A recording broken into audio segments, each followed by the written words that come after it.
Бул сүрөттөр бийликтин Баткендин элин көмүр сатып алууга мажбурлап жаткан көрүнүш. Электр энергиясынан пайдаланууга тыюу салынат имиш. Шок. Тарыхта мындай болгон эмес. 30 жылда биринчи жолу мындай көрүнүш. Азаматтар бар болгула. Баткенди караңыздар, Сүлүктүдөн канча турат? Канча километр, канча чакырым? Кече Баткенде болсок, ошол биз конгон үйдүн ээси келин айтып атат да, килограмм 12 сомго чейин чыкты деп. Баткендиктер көмүрдү кайсыл акчага сатып алат?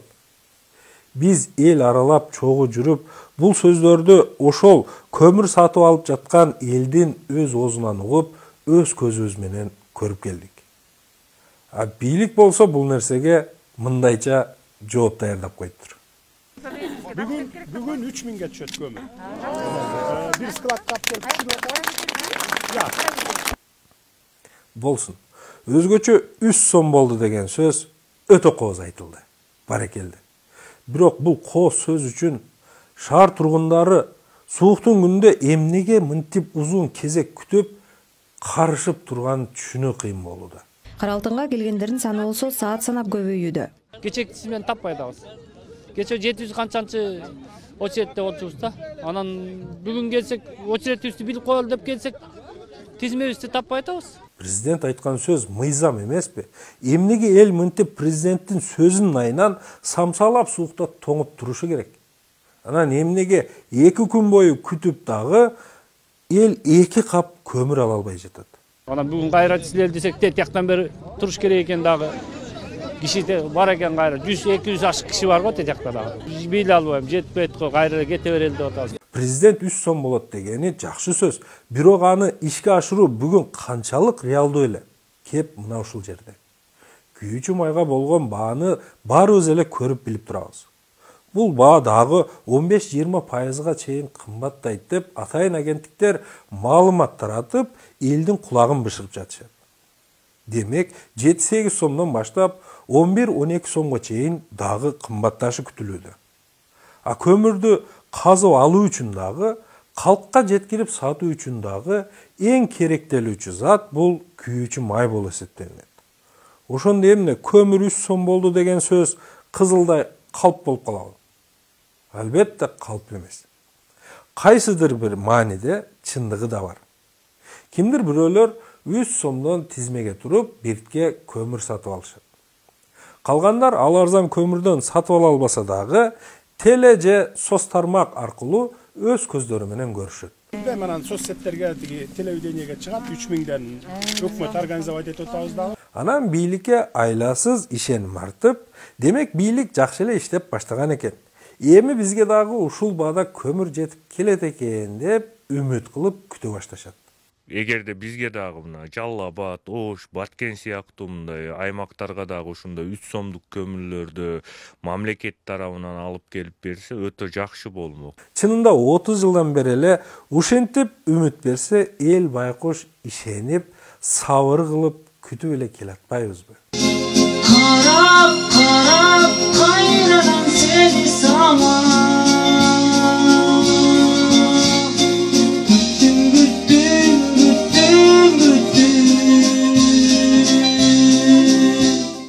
Бул шайлоо алдындагы бийликтин кезектеги шоу программасы, арзан пиар компаниясы деп айтсам, азыр көпчүлүк ишенбейт болушуңар керек. Анткени бизге раматылык Дооронбек Садырбаев агай айтмакчы, биз кыргыздар маңдайыбызга шор, мурдубузга бок сүйкөлгөн эл эмеспизби? Кайрангана мурдуңа бок сүйкөлгөн кыргыздар дагы тарткылыгың алды экен. Белиңди бекем байлап туруп чыдагын. Өзүңдүн зөөкүр уулдарыңа, өзүңдүн зөөкүр кыздарыңа. Бизге ушул жагат. Каратып туруп мурдубузга ошол нерсени ышкай сүйкөгөнү жагат. Ошол жытка бүгүн баарыбыз куштарбыз. Ойлогубуз деле келбейт. Чындыгы кандай?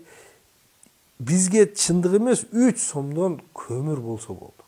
Башкасы эмне болсо ошо болсун деген көз караштабыз. Эгер ойлосок түшүнмөкпүз.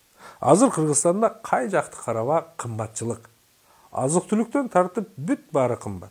Анан ошол кымбатчылык болуп жаткан өлкөдө көмүр арзан болуп калганы кандайча чындык болсун? 3 сомдон көмүр тартып келип, таратса ал сумма көмүрдү алып келген киренин акысын дагы актабайт. Муну мен эмес, буга чейин бул бийлик жок кезинде деле калкты көмүр ташып камсыздап келген айдоочулар айтып жатышат.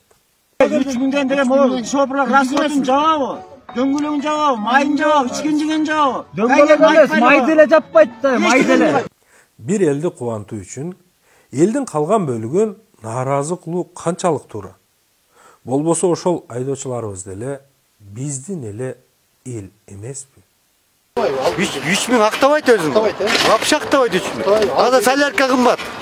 Запчасть кымбат. Балдары жалко алады. Жактан алып келген, Ол жумуш. Качадан чыгат негизи? Билбейм актын баасынчы. Алар соляркасы кымбат да, запчасть кымбат. 2-3 күн жашап атат аяктачы. Ичкен жеген тамагы бар аякталар. 3000 актабайт. Ошондо 1300дөн деп атат да чыкканычы. Чыкканы 1300дөн болсо, жол кире солярка маляркасына кетип калат экен 3000ден болсочу. 3000 булар банкрот болот алар камайстер. Капы болбо касиеттүү кыргызым.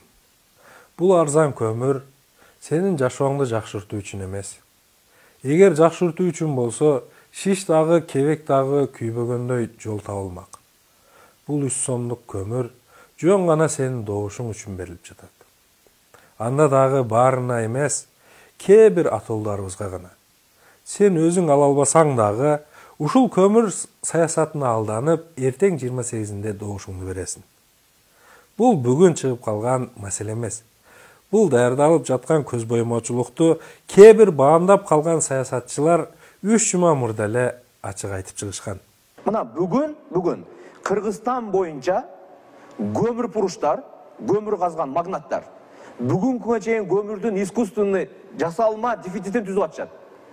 Анткени эртең шайлоодо көмүр таркатылат. Элди көмүргө сатып алышат. Ошон үчүн бүгүн Бишкекте да, Ошто да эч жерде көмүр жок, таңкыздык.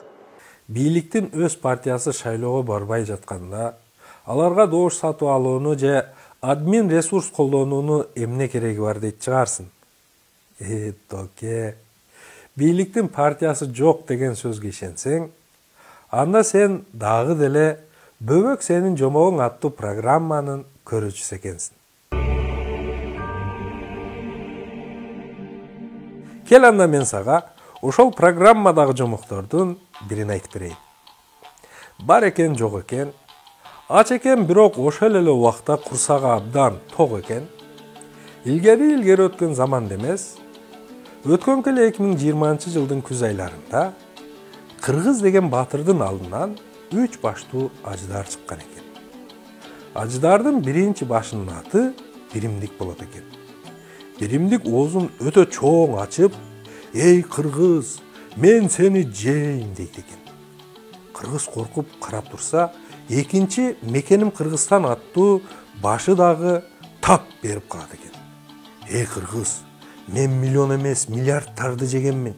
Сени бир мойсо эле жутуп салам" дейт экен. Кыргыздын андан бетер үрөй учуп, эмне кыларын билбей турса, үчүнчү башы кепке аралашып калат экен. "Эй Кыргыз, менин атым жөн эле Кыргызстан. Менин курсагым деле ток, анчалык апсыккан аппетит деле жок. Бирок бул экөө жеп жаткан соң карап турмак белем. Мен деле жейм да, денебиз бир болгон соң" дейт экен. Мына ошондо Кыргыз алач көз ажыдардын алкымына кылычын сайып, ала тоо аянты менен бир кылып канын жайып, 3 башын 3 жака чаап ыргытып, өз эрдемсип, кыйраттым деп бейкапар үйүнө жол алат экен. Ажыдардын жаны башында болмок беле. Анын жаны деген муштунда эттен турган жүрөгүндө болот эмеспи? Мына быйылга келип, ал 3 баштын ордуна кеминде 7 баш өсүп чыкты дейт. Болбосо андан да көп болуп, балалап кеткен имиш. Ал ажыдардын чайлап өсүп чыккан баштары эми кайсылар мен бул табышмакты жолун кийинки көрсөтүүгө калтырганым оң болот. Комментарийге жазабыз. Ким тапса бир момпосуй чупа-чупс, таба албаган десин упс. Мен эмне демекмин? Биздин саясат өзге элдердин саясатынан айырмаланып, бөбөктөрдүн жомогуна айланып калды. Ажыдардын жүрөгү ойлобогула бул бийликтегилердин жүрөгү деп. Бул биздин. ар бирибиздин жүрөгүбүз.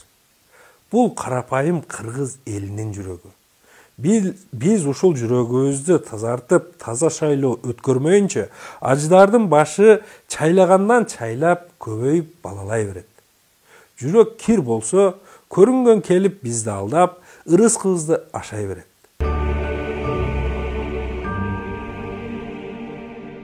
Президентке эмнеге мынтип каттуу сын айттым? Түшүндүрүп кетейин, президент Бишкектин бир кварталыны же бир райондун акими эмес. Президент деген жалпы Кыргыз Республикасынын президенти. Демек, ал киши жалпы Кыргызстан боюнча болуп жаткан сөздү гана сүйлөшү керек. Ош областындагы эң ири көмүр кен Чоңалайдын Сарык Могол деген кенинен чыгат. Кожоюну талапкер Улам Примов. Ошол кендин өзүндө бүгүн 3 сом 50 тыйын болуп жаткан көмүр Ошко жетип келгенче 6 сомдон ашып кетет. Баткенди Сүлүктүү шаарынан чыккан көмүр жайында 5 сом 50 тыйын 6 сом экен.